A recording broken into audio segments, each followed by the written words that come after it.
How do you make a smooth slow motion video on the iPhone? So let me show you some options that we have available. And if you are new here, first time on Foxtecc, subscribe so you never miss anything.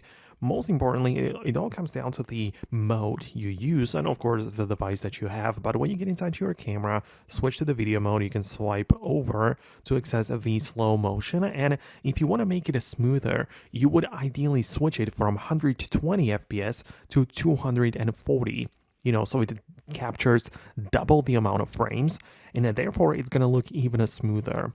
So as I say, it depends on your device because, some iPhones might only support HD resolution in the slow motion. Some might not even have the 240 FPS, but generally speaking, the higher you have that, the smoother it's going to be.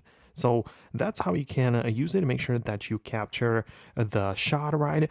And of course, once you have the slow motion footage in your gallery, you can also just import it in here and check out the settings. When you go to the edit mode, you can tap on the speed dial icon in the top, and you basically get to select the end result of the clip, right? So you decide how much you want to slow it down, and of course you can slow it down to as little as 24 FPS, which is going to be very slow, but it's not going to be that smooth, right? So generally the more frames, the smoother the shot is. So that is something which I wanted to explain quickly in this video. So let me know what you think below. Subscribe for the upcoming tutorials and videos like this one, and I'll see you later. So thanks a lot, and I'll talk to you soon.